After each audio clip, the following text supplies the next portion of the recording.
Dick touched on this idea of the regulators and whether, they could be instrumental in this, working with the private sector here.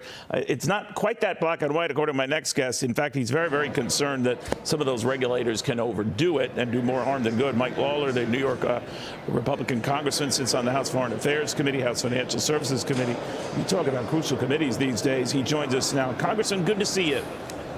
You as well, Neil. Thanks for having me. Let me ask you a little bit about what the former big board chairman was talking about, that, cooler, calmer heads might have prevailed here, and working in concert with the Jamie Dimons and everyone else, the regulators, some of the bigger banks got us through it, or at least that is the appearance right now. You're just concerned that regulators might go further, right?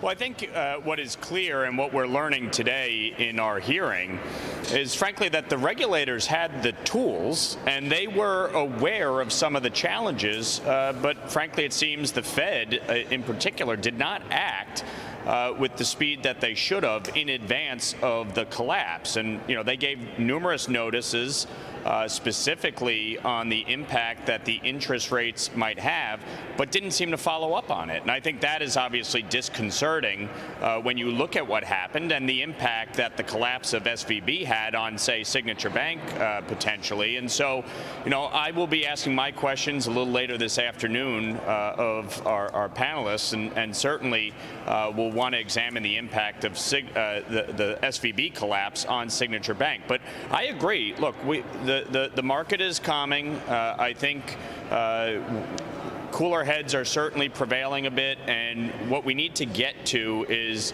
the facts about what led to this, what the Fed knew, when it knew it, and whether or not they had all the tools available. I believe they did.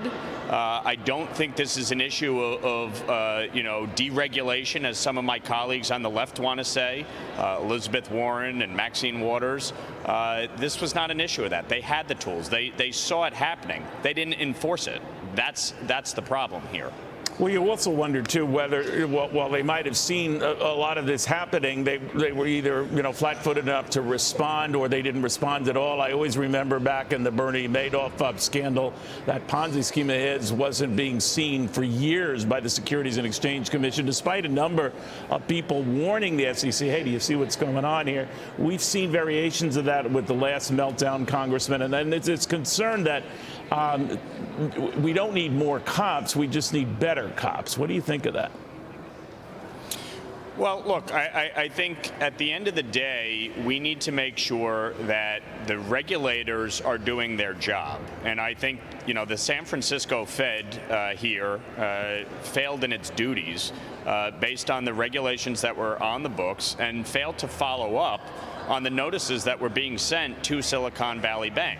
I think the FDIC, the Treasury, and the Fed, once it was clear that SVB was going to collapse, I think they acted appropriately to, stave off contagion here and avoid a bigger calamity. I would also agree with Mr. Grasso about Jamie Dimon and others in the private sector working together to help prop up, First Republic and make sure that we don't have further contagion. So I really do believe that the tools were there.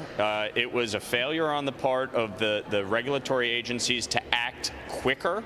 Yeah. But once they were obviously in the situation with SVB collapsing, they moved expeditiously to stave off contagion. All right. Of course, you're talking about Silicon Valley Bank. Real quickly, where are you, Congressman, on this idea of making, depositors whole beyond $250,000 an individual, or $500,000 for a couple? In other words, no ceiling at all for all depositors. Well, I don't think there should be a 100% guarantee on deposits. I just don't think our system is able to do that. But obviously, I think when you look at the numbers, 250,000 may be a little low when you start looking at the volume of deposits that people have. And so I am looking potentially at legislation that would lift that. On an individual, maybe it's around $1 million, maybe it's $500,000. but certainly also our small businesses. You look at the fact that they have a lot of liquidity, flowing in, flowing out of the banking system, in just 1 week as they're operating their businesses. And so we need to look at, whether or not the $250,000 number is sufficient. I think probably it could go higher, just based on obviously where our economy has grown over the last 20 years. Yeah, things have changed and times have as well. Congressman, great catching up with you, Mike Lawler.